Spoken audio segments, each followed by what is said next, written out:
that cost, hundred plus dollars to go to, with experts that are in the DFW, but they do not record the class.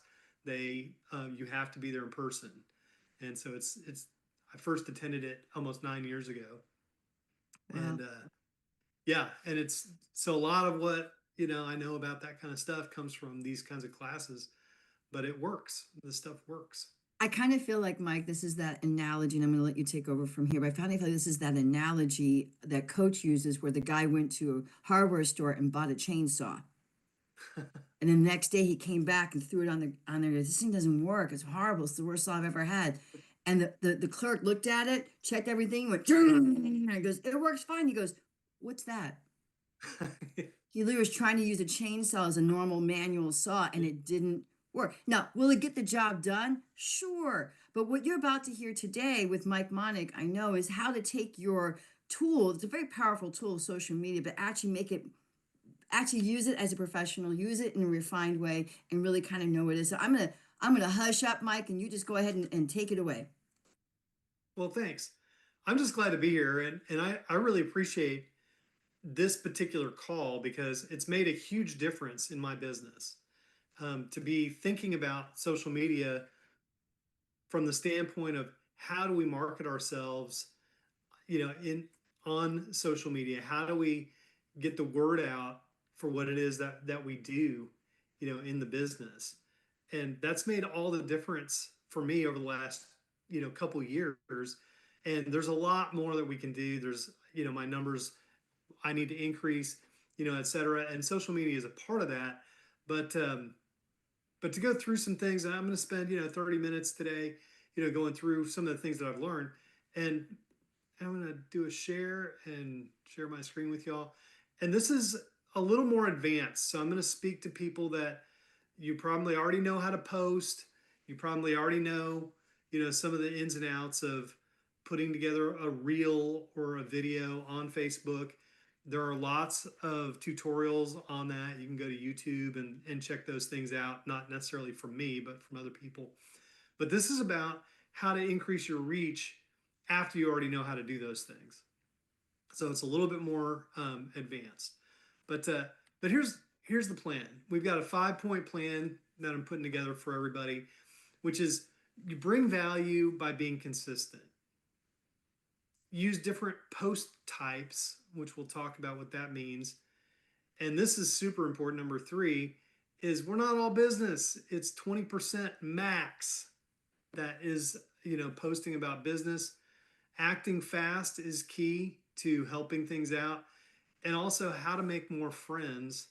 And I'm using the term in social media terms, make more social media friends. Okay. So as we go through this, just kind of keep in mind, take some notes. Um, may have some time for Q&A afterwards. But here's the thing, being consistent is you bring value and be consistent by posting once every day or two. Some people have different methodologies. They want to post every single day. They want to post 2 or 3 times a day, et cetera. But there's an algorithm that goes into the search mechanisms and the reach that Facebook throws out there. You're going to reach a certain percentage of people based on your consistency and how many people interact with you. And if you're consistent with your posting, you will start getting notifications from Facebook and so on telling you, hey, you're doing a good job. We're going to actually increase your reach. And that comes with consistency. The algorithm loves consistency. The whole point of Facebook, of course, existing is to sell advertising, and they sell advertising through other people's posting, which sounds familiar, right? And so when you start to become a valued content creator, as it is, then the algorithm finds you and pushes you to more people. So how do you add value? Well, uh, use humor. Maybe something that just makes you chuckle and you want to, put that on there. Great. If you're making videos, which I would encourage, keep it short. the statistics on videos are that long form videos actually do not increase your reach. And in fact, most people have to be hooked into a video within the first 3 seconds. 3 seconds. And most people don't watch videos for more than 10 seconds. Now, are you doing an informative video? No, that's not what I'm talking about. I'm not talking about some business presentation video and, giving somebody personal advice and stuff. I'm talking about ridiculous, stupid stuff like posting a video of your dog being super cute. Does that sound like business to you guys? No, it doesn't. Okay. But why do we do that stuff? Why are we posting videos of the cute dog? And why are we posting humorous things about, your addiction to coffee, Tony? Why are you doing things consistently, by the way, consistently doing that? Why are we doing stuff like that? Because it increases the reach, it pushes everything else that you do. So the occasional time, once every week or two, that you post something about business, it's now going to reach more people. That's why you do it. And it doesn't take very long. It takes a little bit of time every day. And a lot of times these are things that you can just do throughout the day, maybe while you're doing something else. If you're waiting for, you know, um, the Uber driver to show up to your house, you can post something.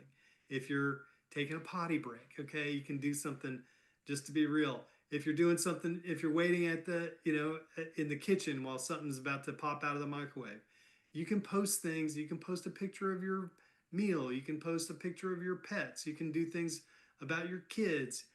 You know, think about different things. And there are a lot of videos on YouTube, once again, about these kinds of things. Like, how do you increase your reach? Well, these are why these things are important.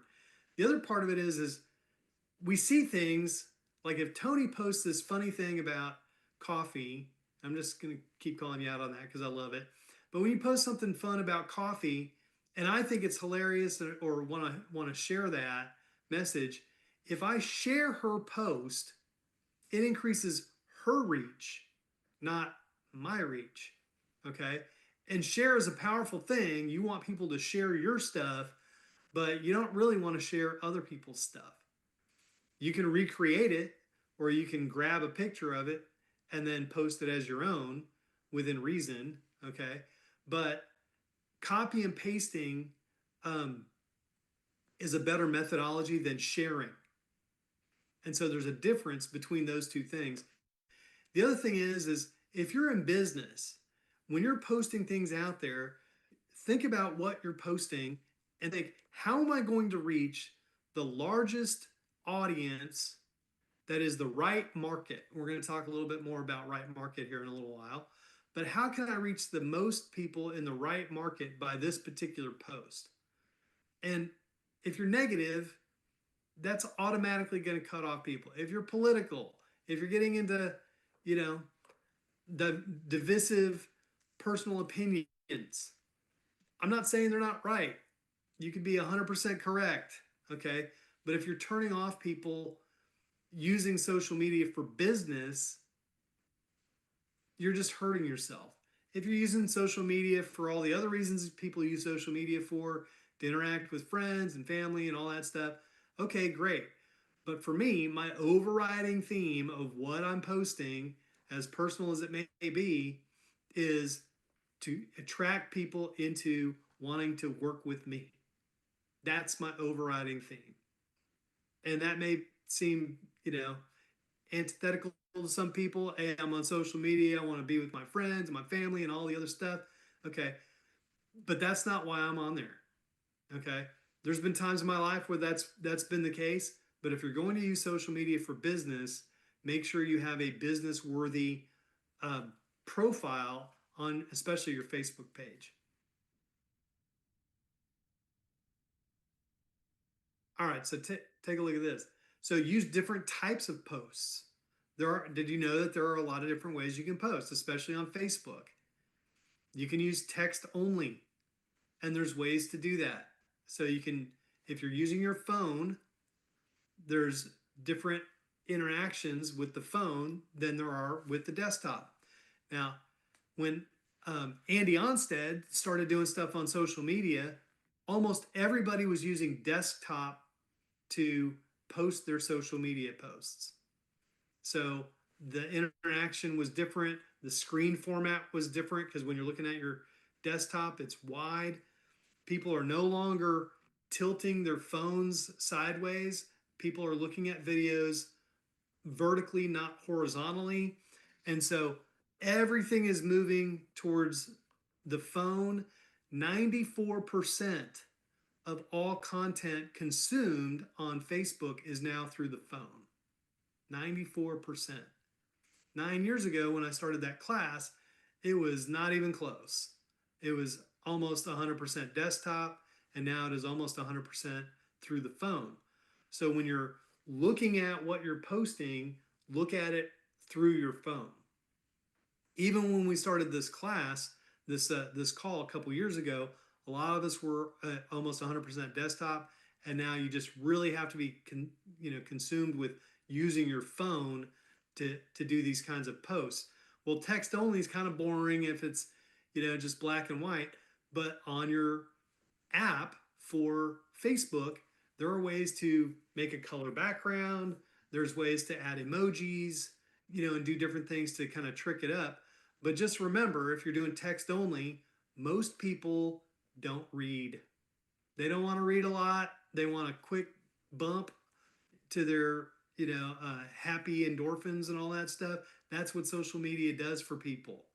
You want to add value to people by giving them a quick boost of something that makes them chuckle or something that makes them think. Maybe something that creates an interactivity by asking a question. You may want to post a photo, but take a look at the photo before you post it. Crop the photo very quickly using your app on your phone to crop it, or Facebook has ways to crop the photo, but make sure that it looks good vertically on a phone. And this isn't a lot of work. This takes 20 seconds and you'll get the gist of it. You'll get the hang of it. If you don't know what you're doing, practice a little bit. But post a fun photo, post a selfie, post a picture of you doing something, fun or goofy or exciting, or, something with your family. Post something with your pets. Pets get tons of traction, okay? Or shoot a short video. And it could be anything. And I literally mean anything. I don't know. A couple months ago, I shot a 10-second video of my KitchenAid stand mixer going in a circle, making some ice cream. I literally posted that with a little text on top of it that said, "Make an ice cream," or whatever. That thing got over 1,000 views within like 36 hours. And people were commenting, "Oh my gosh, that looks so delicious. What's the recipe? Blah, blah, blah, blah, blah, blah, blah." Okay. It took me 30 seconds to do it. And I'm gonna do it again. Okay. And I'm gonna make some more ice cream too. But short videos, it's just ridiculous what people will look at. You can add music to it. And short videos on Facebook are called Reels. And Reels are videos that you can create, they stay put, and they're always there. There's other videos that go away in a short period of time. I don't know much about those. I can't really recommend them. But short videos called Reels are also shared if you set up your profile correctly with Instagram. So if you create a reel on Facebook and you adjust your settings, I'm not going to get into that today, but if you adjust your settings and have an Instagram account and link the two together, all of a sudden you've created 2 posts for the price of 1. So now you've increased your reach on Instagram, and all you did was post something on Facebook. So mix it up. Do some reels. Do some photos. Do some text only. And then every once in a while, post something about business. Every once in a while. So 20% or less. Like if you're going to post once a day, maybe 1 out of 5. But I'm not talking about overt posts saying, I am a life insurance salesperson. Help me sell life insurance. That is not what I'm talking about most of the time. Maybe every once in a while, and I mean like twice a year, you do something like that. But what I'm really talking about are things that are sideline to the direct message on social media. Think about it like this. You're driving down the road and you see a billboard. People do not swerve off to the side of the road, take a photo of the billboard, and make the phone call to call the attorney, that's advertising on the billboard. They don't do that. But seeing that billboard day in and day out, every time you happen to drive by it, puts that name of that business in your mind. It reminds people that, hey, this is what this person does. Or if I'm thinking about, gosh, I need to call an attorney. I don't know who to call. I wonder who, I saw that billboard over on I-30. I'm going to drive by there and see if that was the guy I'm thinking of. Okay. That's what people do on social media. If you're posting every once in a while about congratulating my teammate without even going into detail, congratulations to my teammate, they, passed their test. Or I had a great time meeting up with, my counterparts in Puerto Rico. We had an awesome time. We play hard and we work hard, and I'm so proud to be on a great team. Did I say anything about selling life insurance or talking about, mutual funds? No, I'm not talking about that stuff. Okay. You can post those things every so often, but really rarely. People do not care about that stuff on social media. They are not on social media to be sold something. Most people are not on social media looking for work. But when they happen to see that you're looking for work every once in a while, when they happen to see every once in a while in between the pets and the kids and the ice cream posts and all the other stuff that you're posting, when they happen to see that, man, that guy that makes the ice cream, he also is talking about he's looking for people to join his team. Okay, he seems like a good guy. That's what you're trying to create. That's what you're trying to create. So many people will get on social media and overkill their audience. You have a very finite time to catch somebody's attention, and the algorithm will absolutely quash your efforts if you are overkilling people with the same, in your face, join us. Are you the dad that doesn't have life insurance? Are you the mom that, is going to post on GoFundMe? All that stuff that we talk about, it's a turnoff to people. Let's just be real about it. Okay. I love our business. I love what we do. I love talking to people one-on-one about it. And we got a whole little video series about how to move people into having a meeting with them and talking one-on-one. That's not what we're talking about today. We're talking about increasing your reach to reach the most amount of people with the least amount of work. So here's another part of it: acting fast. Set up notifications on your app. Okay, because when you post something on Facebook and somebody responds, you want to know that a response came in, because if there's a couple of reasons.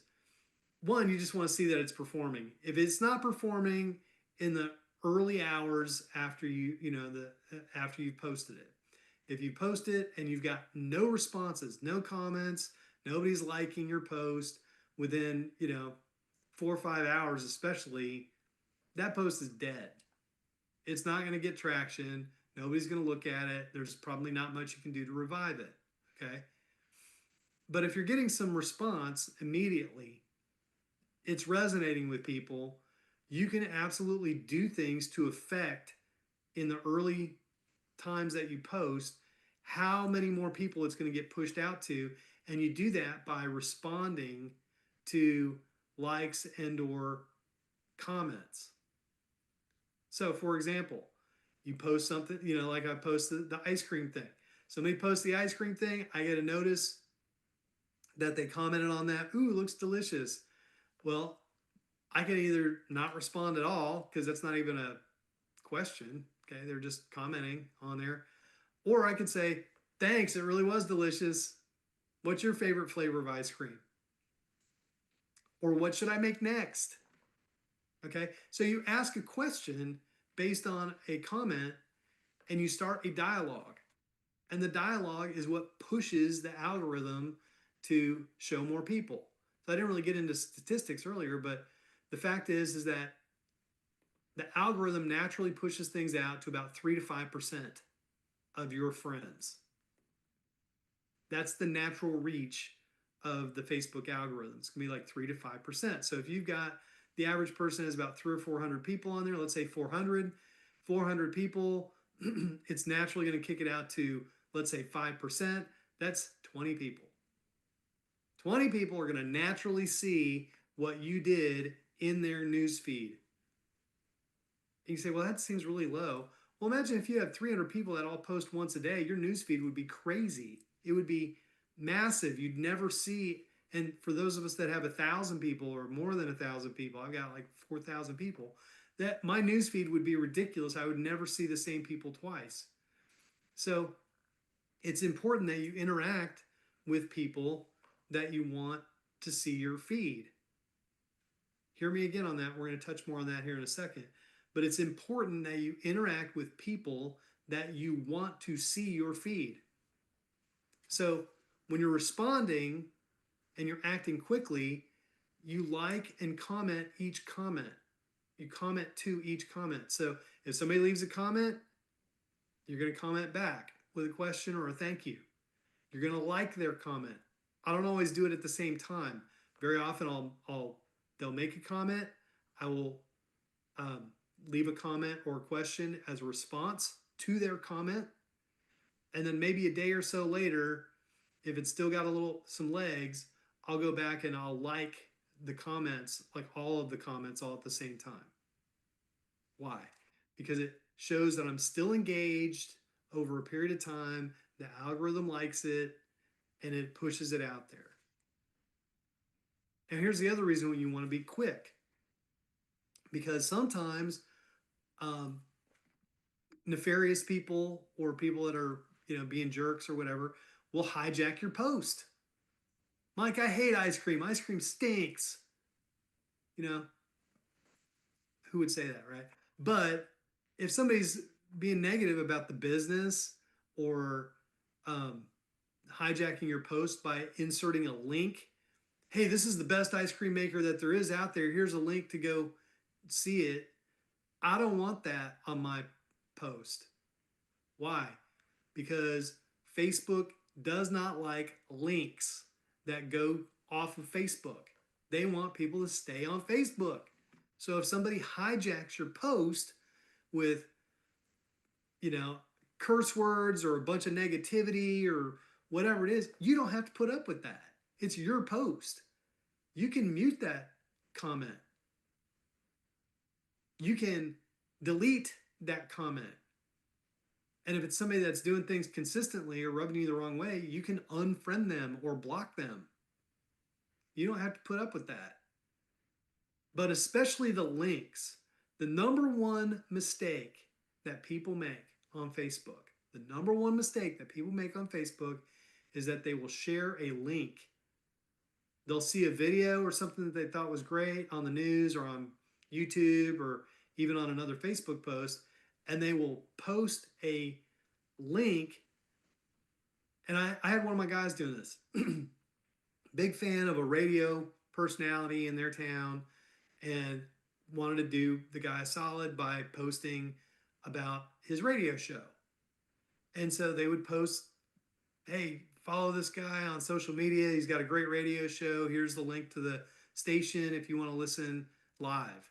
And I was like, that's a huge mistake by doing that because Facebook hates that. They don't want you to go off of Facebook. You're telling people on Facebook to go off of Facebook, and all of your content will be squished as a result of that.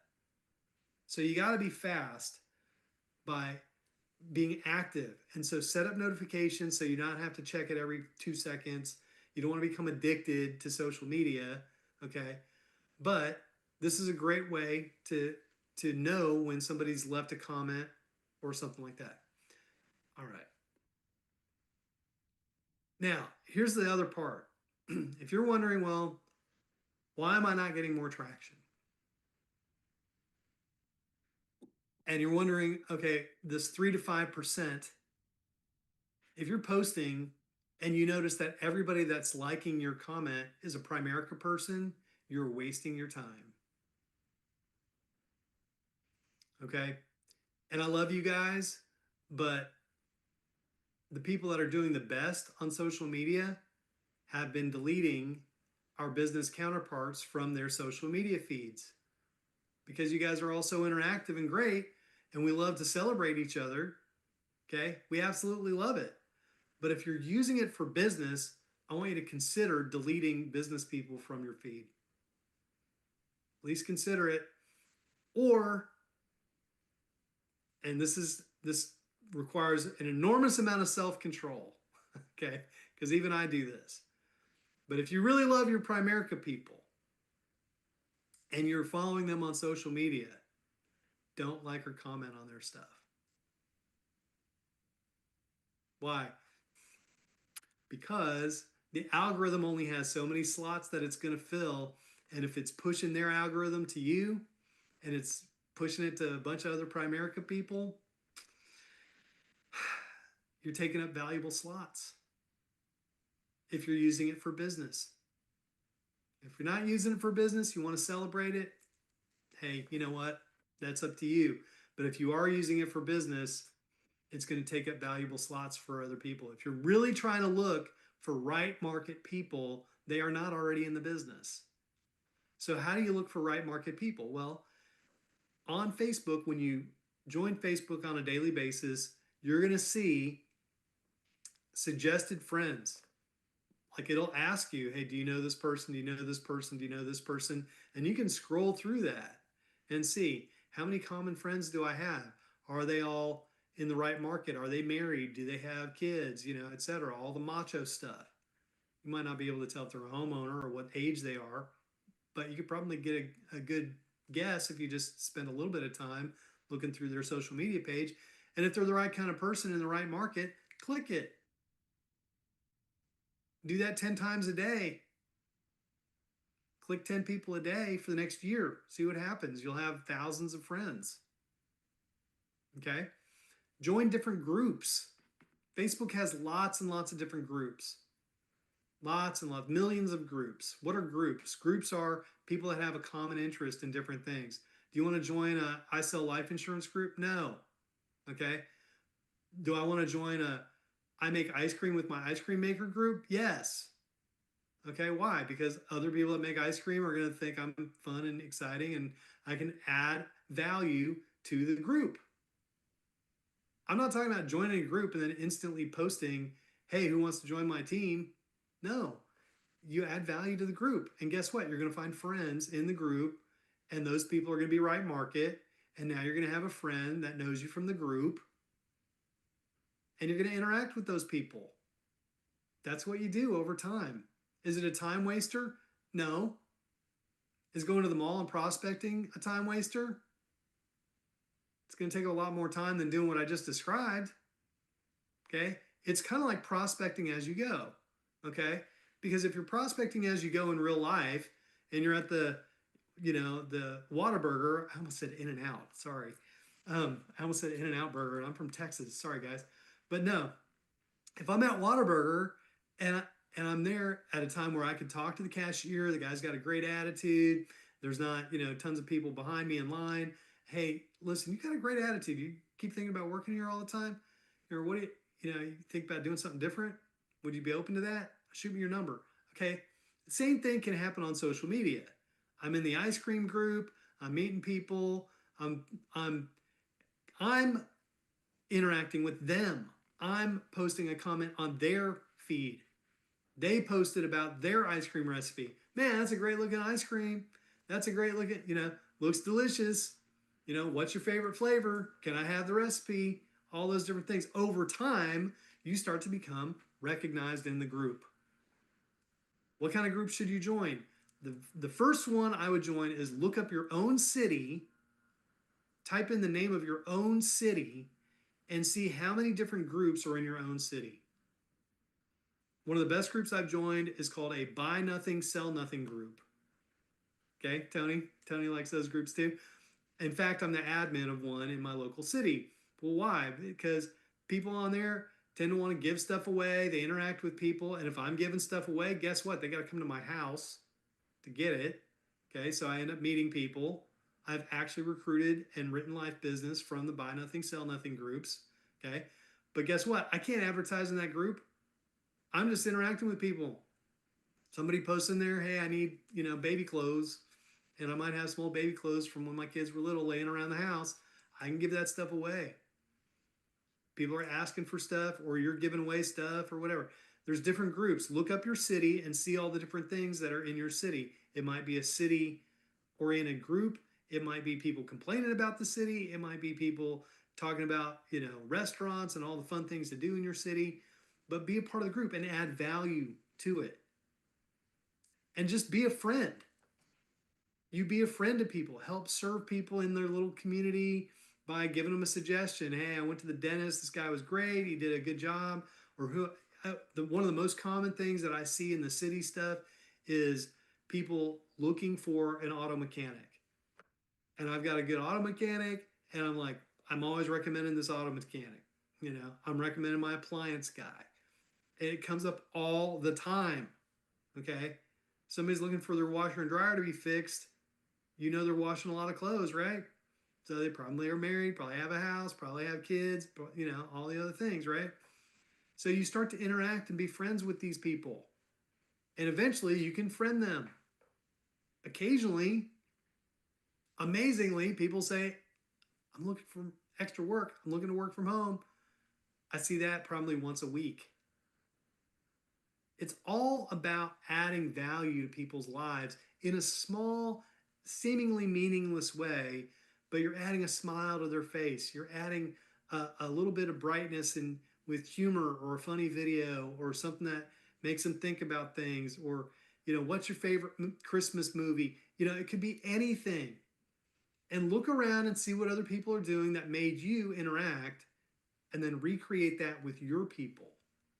And be intentional about being in the right market and interacting with people more in the right market than not in the right market. If you're commenting on somebody's post, if you're leaving a like and they're not in the right market, you are telling the algorithm, send me more of wrong market. If you're actively looking, maybe you've got grandkids. Well, get involved with their school Facebook page. As a grandparent, you can be let into those kinds of things.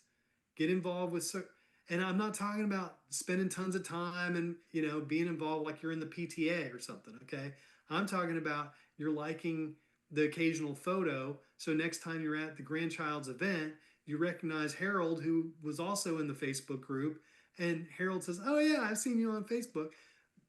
That's what you want. Harold's going to see your stuff because you've interacted with Harold.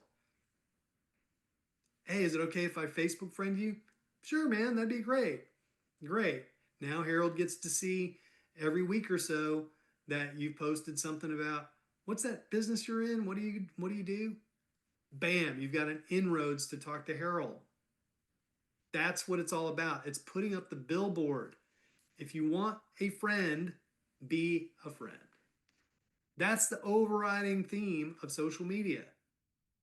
If you want a friend, be a friend. You have to interact with right market people. You have to interact with right market people. And that's it. That's what I got for you today. Mike, that was exceptional. Thank you so much for sharing that. And folks, I want you to be aware, he went to these meetings, he went to this class, he paid for it, and you just sat here for 30 minutes and gleaned all the great knowledge that he had to drive all the way to downtown Fort Worth for, or downtown Dallas to get to do. So thank you, Mike Monica. What I'd like to do is we're not going to do Q&A today, but I want people to experiment and just kind of apply what Mike has taught you today.